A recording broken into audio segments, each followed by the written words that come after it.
Página 209. Elástico, el poder del pensamiento flexible, por Leonard Mlodinow, 2018. Capítulo 8. Liberar al pensamiento. 8.3. Cuando el pensamiento se congela. A comienzos del siglo XX, el famoso físico James Jeans ayudó a derivar una teoría de un fenómeno llamado radiación del cuerpo negro. Sí señor, radiación del cuerpo negro. Basó su teoría en las leyes de Newton y la teoría de las fuerzas electromagnéticas sólidamente establecida. Era una teoría hermosa, derivada de lo que se sabía en la época de la física. Ante los resultados experimentales irreplicables, no hay defensa. Pero cuando James comparó sus predicciones con los datos experimentales, la teoría fracasó por completo. Hoy sabemos que la receta matemática de Jeans era buena, pero la abordó con un saber viejo que se consideraba inamovible. Creía ciegamente en lo que se había admitido como verdad sacrosanta. Simplemente, el pensamiento de James Jeans no se aplicaba a los ingredientes con los que estaba cocinando sus ideas, y es que las leyes de Newton no son válidas para los átomos, y es el movimiento de los átomos lo que crea la radiación del cuerpo negro. Sea que la cosa no viene de afuera, como se creía. En la época en que Jeans estaba creando su teoría, un físico poco conocido llamado Max Planck inventó algo diferente, basado en una alteración de las leyes de Newton que él había inventado. Lo llamó principio cuántico. A diferencia de la teoría de James Jeans, la nueva receta de Planck dio lugar a predicciones que coincidían perfectamente con los datos experimentales. Cuando se le preguntó acerca de esto, Jeans admitió que la teoría de Planck funcionaba y la suya no. Pero, agregó, creía que de todas formas su teoría era correcta. Si se le hacía a Sir James Jeans una pregunta sobre casi cualquier tema de física, daba una respuesta brillante. Pero respecto a su propia teoría fallida, sonaba como un vendedor de autos usados que insiste en que la transmisión del auto en realidad no es tan importante. Sir James Jeans fue incapaz de ver más allá de sus saberes condicionados. Confiaba en lo que aprendió de otros, no los cuestionó. Pero lo que hizo no carecía de valor, sirvió para que otros fueran más lejos. La teórica política Hannah Arendt definió los pensamientos congelados como ideas y principios profundamente arraigados que hace mucho tiempo desarrollamos y ya no cuestionamos, no nos atrevemos a cuestionar lo admitido como lo mejor.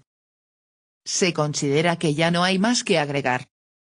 La cosa funciona, entonces, no debe perturbarse. TV escribe, y es que existe el temor como barrera mental para modificar lo que el experto dice que es lo mejor. Parece que ignoramos, que el más versado experto, está limitado, es incapaz de usar al 100% su capacidad mental y está discapacitado para tener control de la avalancha de factores que determinan a un fenómeno. Un albañil cualquiera, iletrado, pero con lucidez mental, puede percibir que las ideas de un arquitecto tienen errores de apreciación estructural. Leonard describe, desde el punto de vista de Hannah Arendt, la confianza complaciente en tales verdades aceptadas era similar a la falta de pensamiento, algo así como el comportamiento programado automático de la mamá ganso, de una computadora o de un ser humano que opera con piloto automático. Las personas que operan según los dictados de los pensamientos congelados pueden ser procesadores de información poderosos, pero aceptan ciegamente las ideas que se ajustan a sus pensamientos congelados y se resisten a aceptar ideas disconformes incluso cuando existe suficiente evidencia que las respalde. TV escribe, en el ámbito de la ingeniería industrial, los profesionales de tales ramas de la ingeniería le llaman pensar fuera de la caja, y perturbar con ello lo que se considera correcto. Sea, que nada está dado por sentado, y hay maneras de abordar desde múltiples ángulos a la situación, con la intención de mejorarla, jamás empeorarla. Leonard escribe, el pensamiento congelado se produce cuando usted tiene una orientación fija que determina la forma en que encuadra o aborda un problema. Nuestro desafío es desactivar ese modo de operación mental, para descongelar y reexaminar nuestros pensamientos congelados cuando sea conveniente. Arendt llamó pensamiento crítico al tipo de pensamiento en el que nos involucramos cuando nos elevamos por encima del pensamiento congelado.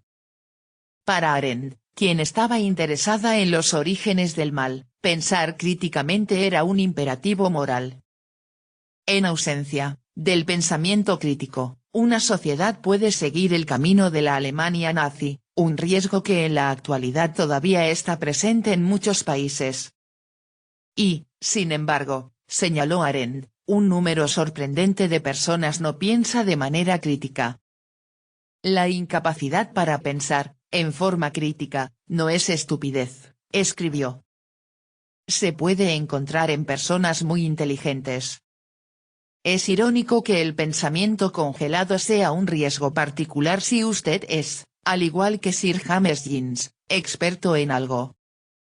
Cuando se es un experto, el conocimiento profundo es obviamente de gran valor para enfrentar los desafíos habituales de una profesión, pero la inmersión en ese cuerpo de sabiduría convencional puede impedir la creación o aceptación de ideas nuevas y ser un obstáculo al confrontarse con la novedad y el cambio. TV escribe, aún el más experto, se ve confrontado a admitir nuevas ideas que vienen a deformar lo que considera como ya congelado, como lo máximo que puede hacerse. ¿Por qué diablos alguien vendrá a cuestionar lo que dice y afirma el experto? La soberbia del experto, está presente y le será difícil admitir que alguien menos versado, le haga sombra y le exponga como no un gran experto. Pero cada nueva idea para hacer las cosas mejor, tiene que demostrarse. Es aquí donde el experto, tiene que verse acosado por nuevas ideas, y validarlas, admitir que son cosas que por más experto que sea, las ha pasado por alto. Si el experto se adjudica como suyas las ideas ajenas, en algún momento ha de exponerse a ser visto como un cretino. Esto ocurre con gran frecuencia en las empresas, en donde una persona, que no es experta, observa desde otro ángulo, y da un golpe en la debilidad de lo que se considera correcto. ¿Quién es el que puede hablar de lo que se hace? El que hace las cosas, es quien puede determinar si lo que se hace, es lo mejor o puede haber algo más por hacer, con visión hacia la mejora. Leonard escribe, en mis años en la ciencia, he escuchado a muchos colegas quejarse de que los expertos que arbitraban los documentos a veces abordaban los temas desde un punto de vista inamovible y malinterpretaban lo que leían porque leían el material de manera apresurada, pensando que ya sabían lo que los autores intentaban decir. Ellos eran los expertos, y un imberbe, según ellos, carecía del gran conocimiento y experiencia necesaria para venir a trastocar las cosas. Esto es soberbia, vil y vulgar soberbia, cerrazón de entendimiento.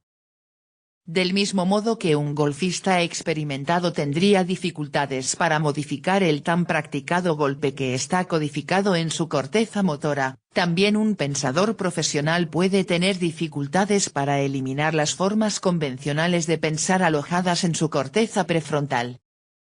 TV escribe, un boxeador que llega a ser campeón, y que siempre hace lo mismo, por más poder que tenga en los puños, alguien que le ha estudiado, le puede propinar severo knockout.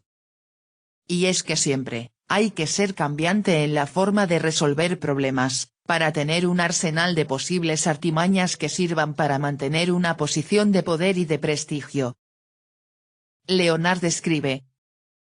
O, como escribió la fotógrafa Dorotea Lange, saber de antemano lo que uno está buscando significa que solo está fotografiando sus propias ideas preconcebidas, lo que es muy limitante y, a menudo, falso.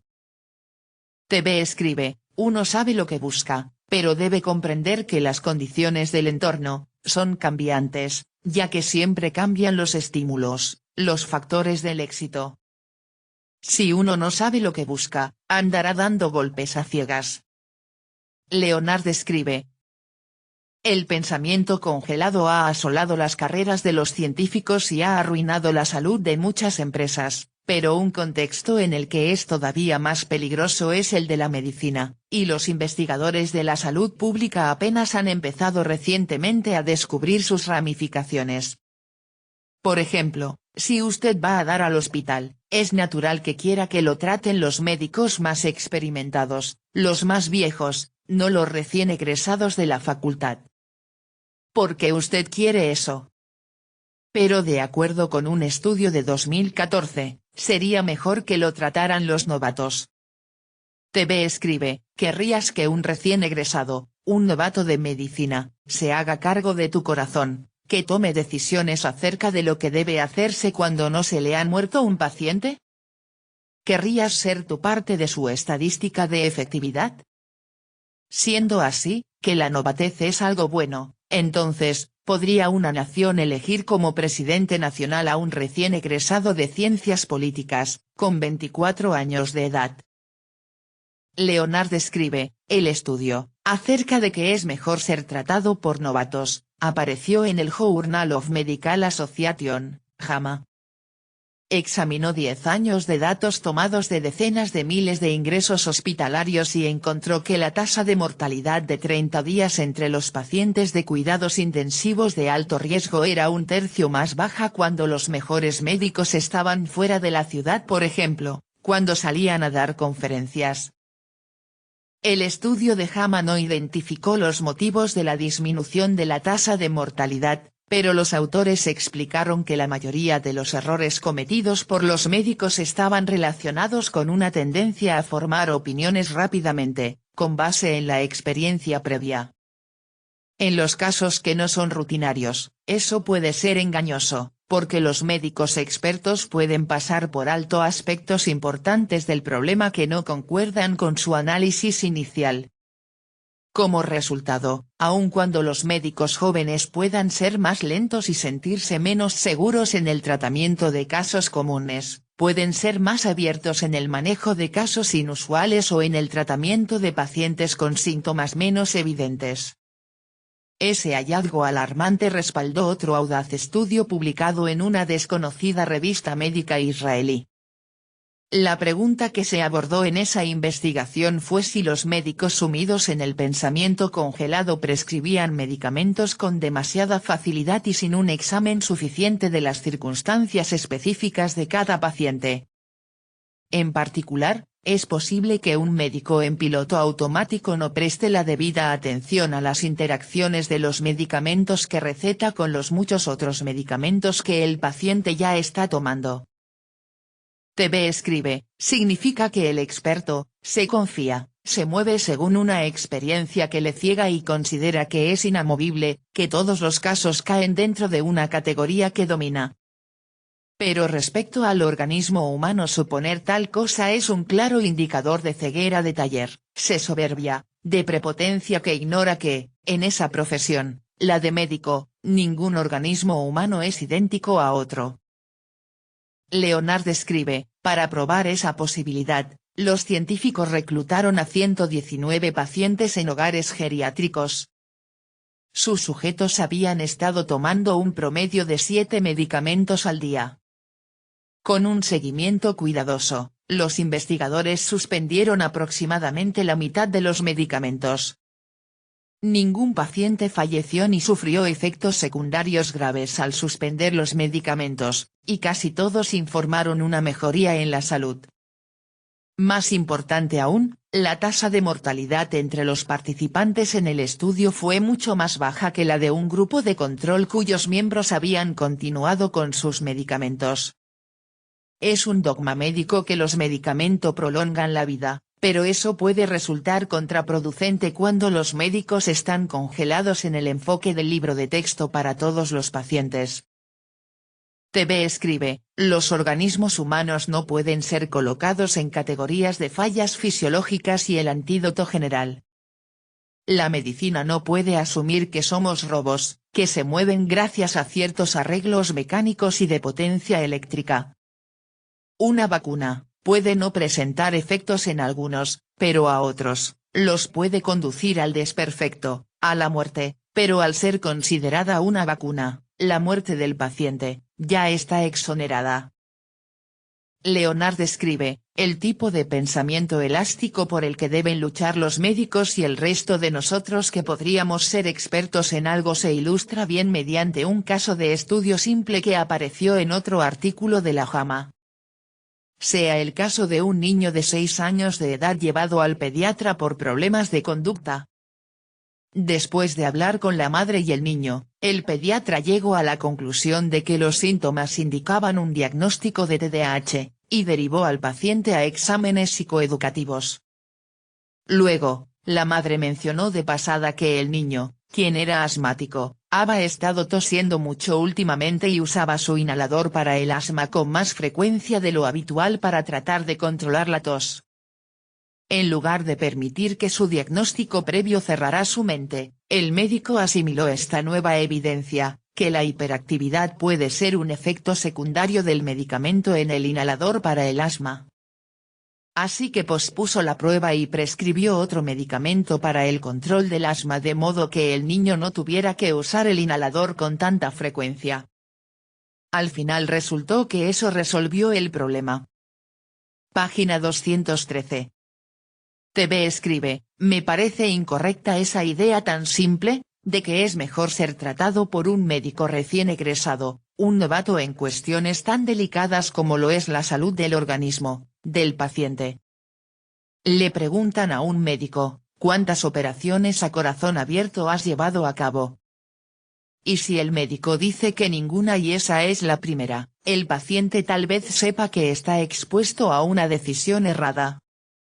El novato ni siquiera tiene una estadística de su efectividad. En donde trabajo, se le ha asignado a gente inexperta el desarrollo de algún proyecto, y la teoría, no caza con la realidad de las cosas, el inexperto, sin poder gerencial instruido y mañoso, toma decisiones de las cuales no conoce las consecuencias y termina cometiendo errores. Su jefe, el gerente general en realidad es el estúpido, al suponer que un niño es un guerrero que sabe lo que debe mandar a hacerse. Pero en el caso de la medicina, esos errores de apreciación, pueden significar la muerte del paciente. Un médico que dice que su efectividad es del 99%, le indica al paciente, que puede estar en el 1% de error, y para el paciente, el error sería el 100%. Si la experiencia no tiene valor, daría igual que un veterinario entre a la sala de operaciones y se decida a extirpar un tumor maligno en el cerebro de un paciente, al fin y al cabo, como lo indica este apartado del libro en cuestión, lo que cuenta es la apertura mental, la disposición de ánimo, y la experiencia, viene a ser como una barrera, no una ventaja. Jamás debe ser menospreciada la experiencia, la frecuencia de confrontación ante situaciones de alto riesgo. Si la experiencia no es tan importante, entonces, hagan general a un soldado raso, o gerente a un operador de la línea de producción. Se puede tener la actitud, las mejores intenciones, pero en la vida real, eso no basta. El asunto aquí, es la confianza ciega que uno se otorga debido a su experiencia, pero la experiencia personal no encuadra nada, ya que las cosas se mueven más rápido de lo que uno está acostumbrado a vivir. La costumbre, es un factor que llena de basura y conceptos preconcebidos a las mentes estúpidas. El día de Manaba, el siguiente segundo del reloj, no está determinado. Dicen los libros, es bueno confiar, pero es 1000 veces mejor, desconfiar. El conocimiento, sin experimentación, es un vulgar deseo muy lindo. Quien sigue y obedece a preceptos establecidos, repite la misma farsa. O los mismos errores. Seguir a otros, obedecer ideas o preceptos, es dejar de tener pensamiento crítico.